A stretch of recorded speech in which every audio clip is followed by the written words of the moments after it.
হেক্সা, ব্রাজিলের এবার হেক্সা হবে আপনার সঙ্গে বাজি, আমি 100% শিওর। তবে ব্রাজিলের সমর্থকরা আবার খুব খুশি হয়ে যান না, আর্জেন্টিনার সমর্থকরাও আবার খুব দুঃখ পেন না। এই হেক্সার একটা ডাবল মিনিং আছে, কিন্তু সেই ডাবল মিনিং এর হলো হেক্সা এইবার ব্রাজিলের হবেই হবে। কিভাবে হবে, আজকে মরক্কোর বিপক্ষে বিশ্বকাপের প্রথম যে ম্যাচ ব্রাজিলের, সেইটা আমরা আসলে কতটা বুঝতে পারবো তা নিয়েই আলোচনাটা করতে চাই।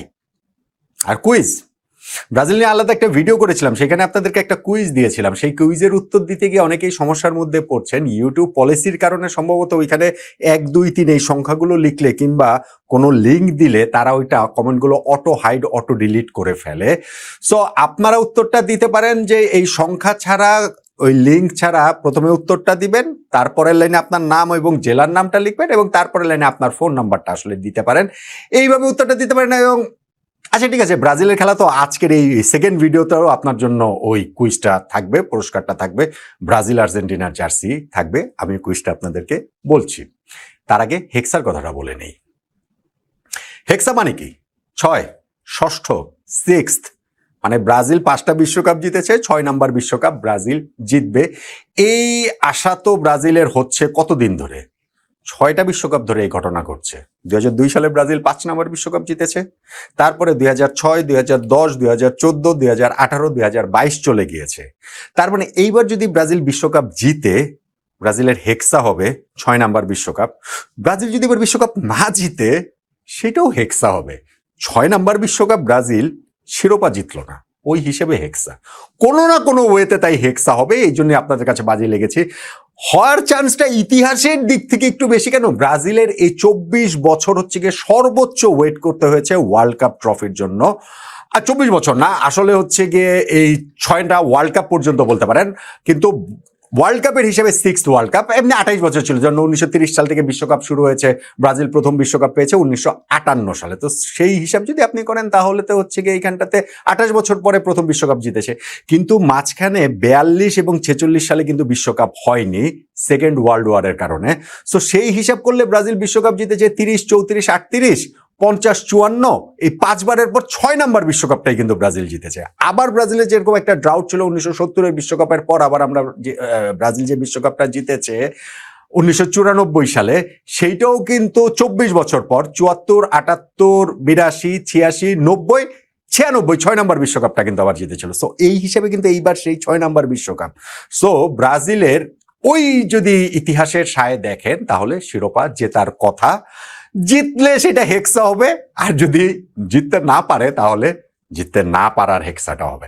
এখন প্রথম ম্যাচটা মরক্কোর বিপক্ষে, এটা খুব টাফ ম্যাচ। ইনফ্যাক্ট ওয়ার্ল্ড কাপে এইবার 48 দলের বিশ্বকাপ, 12টা গ্রুপে যে খেলা হচ্ছে, প্রতি গ্রুপে 4টা করে দল। সবচেয়ে টাফ ম্যাচ কাগজে কলমের হিসাবে এইটাই। কেননা ফিফা র্যাঙ্কিং এর টপ 10-এ থাকা আর কোনো 2টা দল গ্রুপ পর্বে কিন্তু পরস্পরের মুখোমুখি হচ্ছে না। ব্রাজিল ফিফা র্যাঙ্কিং এ 6 নম্বরে, মরক্কো আছে 7 নম্বরে। সো ব্রাজিলের জন্য কাজটা এমনিতেই ভীষণ ভীষণ ভীষণ রকমের কঠিন। আর ব্রাজিলের ফুটবলে যে অবস্থা যাচ্ছে, 2022 বিশ্বকাপের পর 4 বার কোচ বদল করেছে, বাছাই পর্বে 10 দলের মধ্যে 5 নম্বরে থেকে শেষ করেছে। কার্লো আনচেলত্তি আসার পরে এখন একটুখানি তারা থিতু হওয়ার চেষ্টা করছে বটে, কিন্তু আপনি দেখেন যে গত 9 ম্যাচের মধ্যে তো ব্রাজিল 3টা ম্যাচ হেরেছে, এবং সেইখানটাতে ধরেন জাপানের মতো দলের কাছেও ম্যাচ হেরেছে। মানে জাপানের মতো দল, আমি জাপানকে খাটো করছি না, কিন্তু বলছি আর কি যে জাপানের কাছেও ব্রাজিল ম্যাচ হেরেছে, কোয়ালিফাইং এর লাস্ট ম্যাচ হেরেছে, ফ্রান্সের কাছে হেরেছে।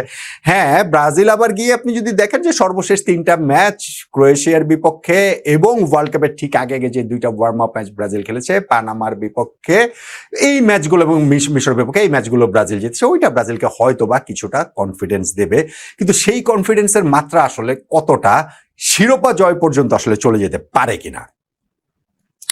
ব্রাজিলের এইবার, শুধুমাত্র ব্রাজিল বলছি না, যে কোনো দলের জন্যই রাউন্ড অফ 32 অর্থাৎ নকআউট পর্বে যাওয়াটা কিন্তু কোনো ইস্যু না। 48 দলের বিশ্বকাপ ভাই, 32টা দল রাউন্ড অফ 32-তে যাবে, নকআউট পর্বে যাবে। 12টা গ্রুপের চ্যাম্পিয়ন রানার্স আপ, 12 দুগুণে 24টা দল যাবে। সঙ্গে তৃতীয় স্থান নির্ধারণী যে 12টা দল রয়েছে, তার মধ্যেও 8টা দল যাবে। এখন কোনো একটা এর মধ্যেও যারা যেতে পারবে না নকআউট পর্বে, বিগ টিম কোনোটা আসলে ফার্স্ট পর্ব রাউন্ড থেকে বাদ পড়বে, আমার কাছে সেটা মনে হয় না। তবে গ্রুপ রানার্স আপ হয়ে কিংবা 3 নাম্বার হয়ে ওই নকআউট পর্বে যাওয়াটা তো খুব যে একটা কি বলা চলে মহাভারত অশুদ্ধ হয়ে যাবে আমার সেইটাও মনে হয় না, হিস্ট্রি সেটা বলে না। আমি ছোট্ট একটা উদাহরণ দিই, যেহেতু ব্রাজিলের কথা আমি আপনাদের একটু মনে করিয়ে দিই। 1990 বিশ্বকাপের প্রথম পর্বে ব্রাজিল 3 ম্যাচের মধ্যে 3টা জিতে গ্রুপ চ্যাম্পিয়ন হিসাবেই নকআউট পর্বে গিয়েছিল। আর্জেন্টিনা গ্রুপ পর্বে 3 ম্যাচের মধ্যে একটা হেরেছে, একটা জিতেছে, একটা ড্র করেছে। 3 নম্বর দল হিসাবে ওই একই রকম, তখনকার সিস্টেমটা 90-এর ছিল হচ্ছে গিয়ে 24টা দল, তো 4টা করে দল, 6টা গ্রুপ, 6 দুগুণে 12টা, আর সঙ্গে হচ্ছে গিয়ে তৃতীয় স্থান 6টার মধ্যে 4টা গিয়েছিল, 12 যোগ 4 16টা দল ওইখানটাতে গিয়েছিল রাউন্ড অফ 16। সেইখানটায় আর্জেন্টিনা থার্ড হিসেবে গিয়েছিল। ব্রাজিল আর্জেন্টিনা নকআউট পর্বে শুরুতেই মুখোমুখি, এবং সেই ম্যাচটা তো আর্জেন্টিনা জিতে গিয়েছিল। ফলে তৃতীয় হয়ে যাওয়াটাও যে মানে একেবারে যে সর্বনাশ হয়ে যাবে বিষয়টা তা না, এবং আর্জেন্টিনা ওই ম্যাচ জেতে নেই, শুধুমাত্র তারা ফাইনাল পর্যন্ত চলে গিয়েছিল। আমি তার মানে বলছি না যে ব্রাজিল আসলে তৃতীয় হয়ে যাবে বা এই গ্রুপে আজকে মরক্কোর কাছে হেরে যাবে। মরক্কো দুর্দান্ত টিম, তারা বাছাই পর্বে 8 ম্যাচের মধ্যে 8টাই জিতেছে। তারা গত ওয়ার্ল্ড কাপে নিজেদের গ্রুপে ক্রোয়েশিয়া বেলজিয়ামকে টপকে গ্রুপ চ্যাম্পিয়ন হয়েছে, তারপরে নকআউট পর্বে ফ্রান্সকে হারিয়ে পর্তুগালকে হারিয়ে তারা সেমিফাইনাল পর্যন্ত চলে গিয়েছিল, এবং সেইটা তারা কন্টিনিউ করেছে। যেটা বললাম যে বাছাই পর্বেও তারা 8 ম্যাচে 8টা জিতেছে, আফ্রিকান কাপ অফ নেশনসেরও তারা বর্তমান শিরোপাধারী, যদিও ওইটা নিয়ে খুবই গ্যাঞ্জাম হয়েছে। সেনেগালকে পরে হচ্ছে গিয়ে শিরোপা থেকে তাদের কাছ থেকে নিয়ে ওইটা অফিসিয়ালি রিওয়ার্ড করা হয়েছে মরক্কোকে। কিন্তু এই মরক্কো সিরিয়াসলি ওয়ার্ল্ড কাপের ওয়ান অফ দ্য কন্টেন্টার, শিরোপা জয়ের জন্য কন্টেন্টার। আমি আমার যে টপ 10 করেছি সেখানেও কিন্তু মরক্কোকে রেখেছি, কত 8 না 9 নম্বরে জন্য মরক্কোকে রেখেছিলাম। ব্রাজিল 6 নম্বর, তো ব্রাজিল 6 মরক্কো 9, ম্যাচটা তো জমজমাটি হবার কথা। প্রবলেম হচ্ছে মরক্কোর একটা, সেটা হচ্ছে গিয়ে তাদের কোচ চেঞ্জ হয়েছে মাত্র মাস 3 আগে। ফলে ওই যে ওয়ালিদ যে তাদের কোচটা নেই, এতদিন ধরে যে মরক্কো টিমটা তৈরি করেছে, এবং ফুটবল যেহেতু অ্যাবসলিউটলি কোচ কেন্দ্রিক খেলা, এইটা তাদের জন্য একটা সেটব্যাক। কিছু প্লেয়ার ইনজুরির কারণে তারা মিসিং। এখন ওইটাকে এবার আমি বড় করে দেখছি না কেন ভাই, ইনজুরির কারণে ব্রাজিল এবার যতটা হ্যাম্পার্ড হয়েছে এরকম অন্য কোনো দল হয় নাই। এখানে ওই কি বলেছিল মিলিতাও, রদ্রিগো, এস্তেভাও, লাস্টে গিয়ে হচ্ছে গিয়ে এইখানটাতে যে ওয়েসলিয়ার, সবাই যখন বাদ পড়ে গিয়েছে, 4 জন পোটেনশিয়াল ফার্স্ট 11-এর প্লেয়ার বাদ পড়ে গেছে, মরক্কোর তার ওই মাত্রায় ক্ষতি হয়নি। স্টিল যে আশরাফ হাকিমের দল, ব্রাহিম ডিয়াজের যে দলটা, এই দলটা কিন্তু আসলেই দুর্দান্ত দল, আসলেই খুব ভালো কিছু করতে পারে, কোচ চেঞ্জ হওয়া সত্ত্বেও সেটা করতে পারে। ব্রাজিল মরক্কোর এই প্রথম ম্যাচটাই আমাদেরকে আসলে অনেক কিছু বুঝিয়ে দেবে যে মরক্কো গতবারের চমকটা এবার কন্টিনিউ করতে পারবে কিনা, আর ব্রাজিলের উপরে আসলে আশা করার মতো কিছু আছে কিনা। ফার্স্ট ম্যাচেই অগ্নি পরীক্ষা, প্রথম ম্যাচেই সেটা অনেক বেশি করে ক্লিয়ার হবে। আমার প্রেডিকশন হচ্ছে গিয়ে হেক্সা নিয়ে কোনো প্রেডিকশন করবো না, হেক্সা নিয়ে এখন এই শুরুতেই প্রেডিকশন করবো না। ওই ফেভারিট র্যাঙ্কিংয়ে ব্রাজিলকে 6 নম্বরে রেখেছি, হেক্সা পজিশনে রেখেছি। ফলে ফাইনালি গিয়ে তারা আসলে হেক্সা জেতে নাকি হেক্সা না জেতার এইবার সেই ব্যর্থতার হেক্সা হয়, সেটা এখন বলছি না। তবে আজকের ম্যাচটাই আমার প্রেডিকশন হচ্ছে, কুইজটা দেওয়া হয়নি, কুইজটা হচ্ছে গিয়ে ব্রাজিল মরক্কো আজকের এই ম্যাচটাতে ব্রাজিলের প্রথম গোলটা কে দিবেন, এটাই হচ্ছে গিয়ে কুইজ। প্রথম গোলটা ভিনিসিয়াস দিবেন, নাকি রাফিনিয়া দিবেন, নাকি এনড্রিক দিবেন, নাকি গ্যাব্রিয়েল দিবেন, কে প্রথম গোলটা দিবেন, নাকি কোনো গোলই হবে না ব্রাজিলের? এই উত্তরটা আপনারা লিখবেন শুরুতে, আপনার উত্তরটা, তারপরে আপনার নাম এবং জেলার নাম, তারপরে আপনার ফোন নাম্বার। ওই নাম্বার দিয়ে কিংবা লিঙ্ক দিলে ইউটিউবে সেই জিনিসটা হচ্ছে গিয়ে কমেন্টসটা ডিলিট করে দেয়, অটো ডিলিট করে দেয়, অতএব ওইভাবে দিয়েন না। যারা সঠিক উত্তর দিবেন, উত্তর দেওয়ার শেষ সময় তো ব্রাজিলের মানে খেলাটা শুরু হওয়ার আগ পর্যন্ত সঠিক উত্তরদাতাদের মধ্যে থেকে বিজয়ী একজনকে ব্রাজিলের জার্সি উপর হিসেবে দেওয়া হবে। ব্রাজিল হারবে না, ড্র ব্রাজিল জিতবেই, মানে ড্র হতে পারে, কিন্তু আমার ধারণা ব্রাজিল জিতবে। নট নেসেসারিলি যে ধরেন 4-0 গোলে ব্রাজিল জিতে যাবে, 3-1 গোলে ব্রাজিল 3-1 জিততে পারে।